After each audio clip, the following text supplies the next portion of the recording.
Okay, nagbabalik po inyong pilot of the airwaves. Medyo nagkaroon lang ng technical problem. Kaya susubukan natin na kapanayamin muli ang ating one and only Nance Del Rosario.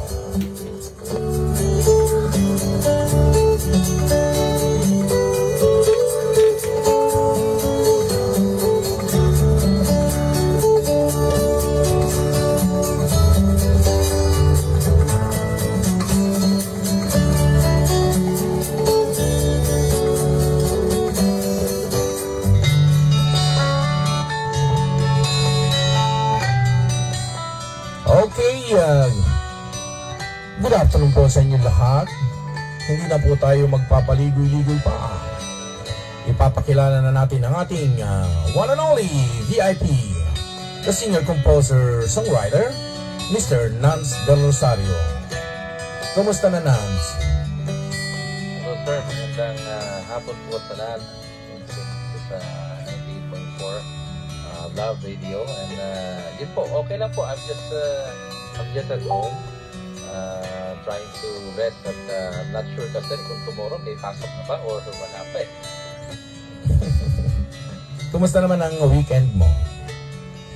Okay lang naman. Kaso dito sa bahay and then may mga ano lang po, may mga ibang mga guests din at ito, nagpapasalamat nga po ako na nagbigyan nyo rin yung pagkakataon sa inyo sa pang station na 19.4. Okay, Nance, bago natin simulan yung mga music mo, yung mga pwede mo kaming bigyan ng short history mo. Sino si Nance bago naging talagang sikat na singer? Ano lang po ako, I'm from Olongapo City. I was born and raised there. Nagsimula po ako kumanta at a very young age sa mga choirs, sa mga singing competition sa Olongapo City since I was 7 years old until nag-high school ako, which when I joined singing competitions, medyo sinusunod naman po nangyari naman. Now, I started being with the band noong 1994 nung nag-join po ako sa bandang Perfect Contrast. And yun po, that was the first time I joined a group seriously, and then we won sa isang competition sa Subic, and then champion po kami doon, and I was also awarded best vocalist. So ito po nakita na parang pwede ako sa banda. And when I went to Manila, yun, I joined many bands. I joined acoustic band, alternative bands, pero yung talaga pong to make it short, yung talaga pong nagbibig sa akin ng markas industriya, yung pong in-acquire po ako ng isang magaling na grupo, yung pong Inner Voices Band. They had me as their vocalist last 2012, and then we released an album last 2014 entitled Find the Way. It was produced by Mr. Venice Bruno, and then yun po, sinuwerte kami ng 2016 na nominate po kami sa Awit Awards, and nanalo po kami sa Best New Group Recording Artist. So yun po nagsimula, and then I just needed to step down of the group last 2016 because of some health concerns. I just focused on my job for 2 years, and in 2018 nag-start po akong mag-solo with the help of Mr. Nonoy Tan.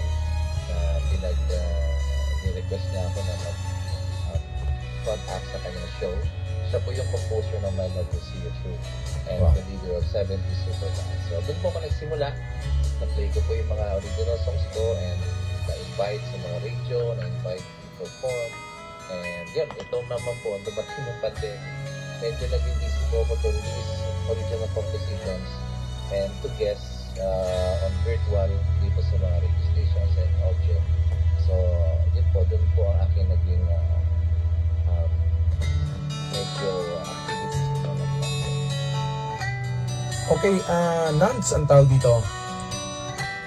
Nung maliit ka pa ba, mayroong nakitaan ka na ng tawag dito ng Ibig sabihin ng yung mga parents na ikaw ay mahilig sa sa larangan ng musika. Opo, kasi nung bata ko, my father is also a singer. Ang tawag sa kanya para siyang harmonica yung kanyang boses. So, narinig ko yung mga plaka pa niya nun. And then, nung bata ko, he usually plays yung parang isang buong plaka na puro kanta, puro business songs, mga Old MacDonald had a farm. Sinasabayan ko daw yun, kinakanta ko, sinasabayan ko. And nasa tono daw ako. And then, meron sila binigay sa akin ng parang maliit na microphone. Lagi ko daw ginagamit. And then, doon nga po nagsimula, siguro if I'm not mistaken, around mga, maliit pa po ko nun eh. Nagkaroon ng parang singing competition sa barrio namin. Tapos ito sa street namin. And then, ang biro nga ng father ko eh, gusto ko na sa stage na ako. Pag hindi pa daw ako tinatawag sa stage, parang ano daw ako, para akong naiinis na parang gusto ko ako na. Nagmamaktol ka na, ganon. Nagmamaktol na po ako nung bata ko pag hindi pa ako yung susunod tatawagin sa stage. Galing. Now, the first song that I sang in a competition, yung pong song na Beautiful Girl by Sir Maricha. Anong taon ka yun? Ilang taon ka nun? Siguro po mga high school po yata na ako nung grade 6. Binatilyo pa, no? Binatilyo pa po ako noon. And then, yun po, pinasali nila ako doon. Wala namang ina-expect. Pero ako po yung nanalo nung gabing yun. Galing. So, nakakatuwa naman. And then, that started it po. And then, kasi that time, medyo dati kasi mataas yung boses ko talaga na kinakanta ko mga pambabae. Pero nung kinanta ko yung Beautiful Girl, dun nagbago yung boses ko na nagkaroon na siya ng bass. Siguro nagkinatana ko na ganyan. So, medyo dun na nagkaroon ng transition yung boses ko. And I tried that song. And yun, swerte naman po, nanalo ako doon. And from that time on, lumaban na po ako sa schools. Inter-schools. Pinaglalaban din ako ng school ko noon sa Olongapo City High School. Galing. And yun po, fortunately po, medyo pinapalad naman ang nanalo.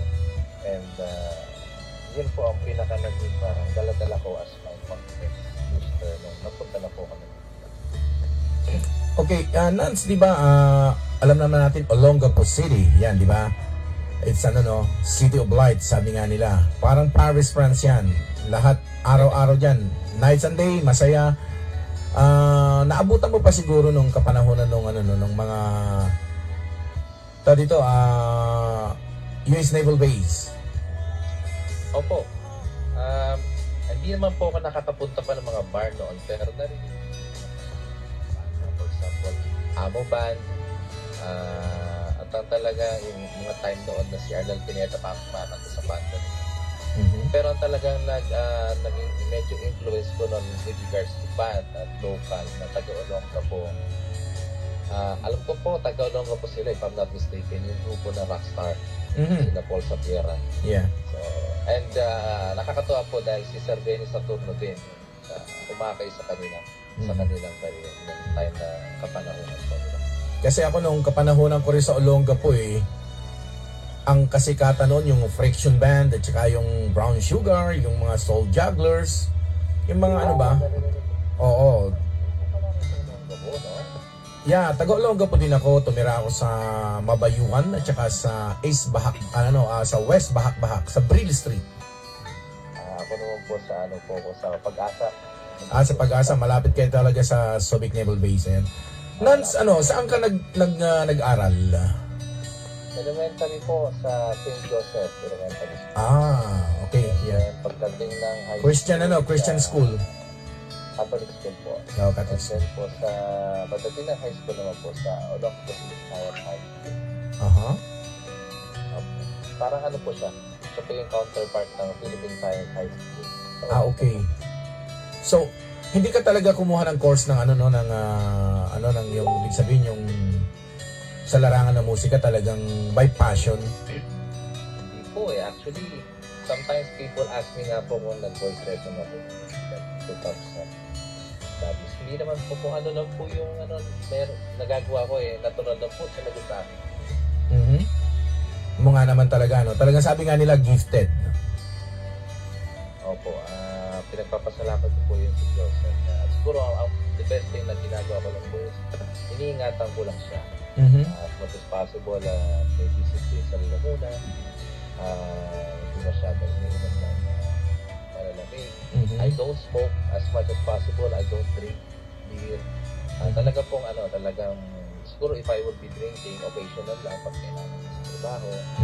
Pero as much as possible po talaga, iniingatan ko yung malamunan ko. Okay. Nance, itong itong unang patutugtugin natin, itong Awiting Forever. Pwede mo ba kami bigyan ng short nito, info nito, kung paano nabuo ito, kung paano mo na-record ito, at kung sino mga nakasama mo dito? Okay. Actually, itong pong song na Forever, it was composed by a former guitarist of mine.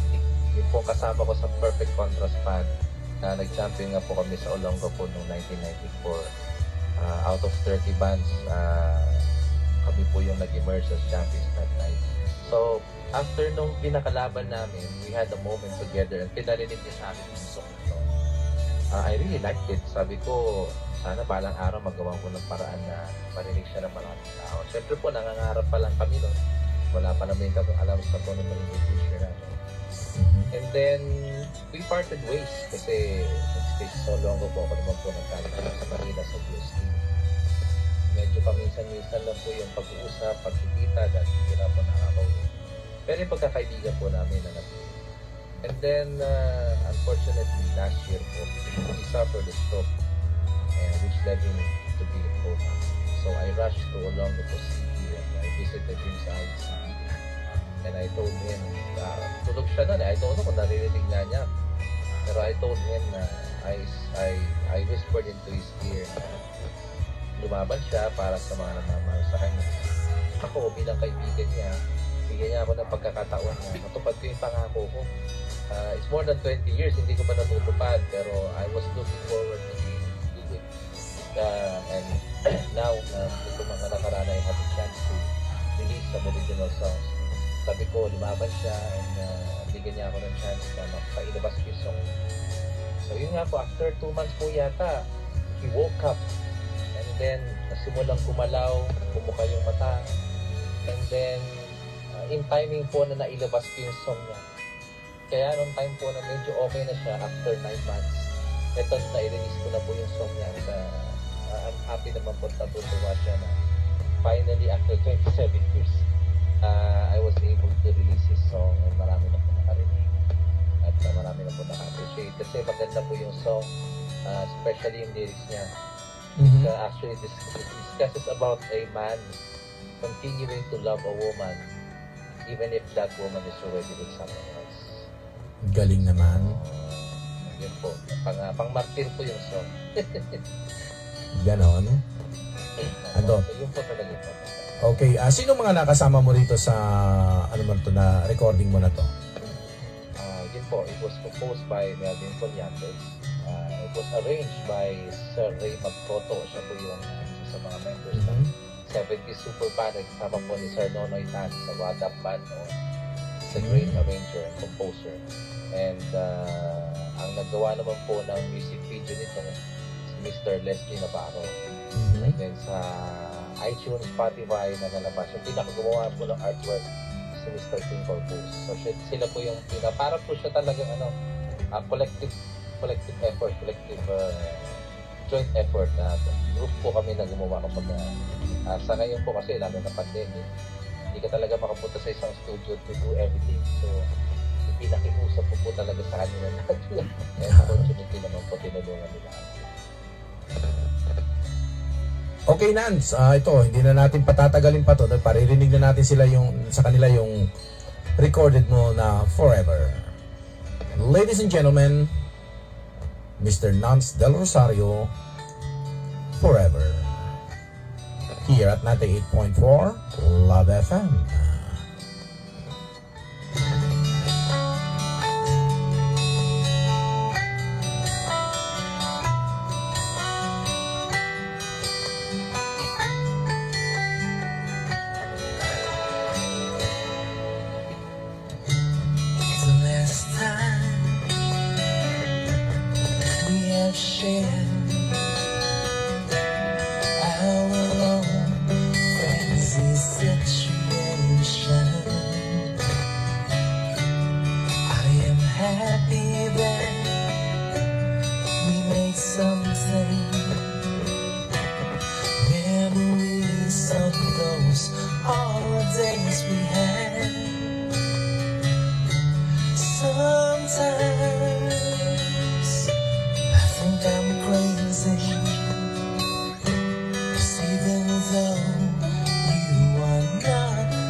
You're still listening here at 98.4 Love FM. Dahil sulit tayo rito. Philippine Standard Time. 3 minutes past the hour of 3 o'clock in the afternoon.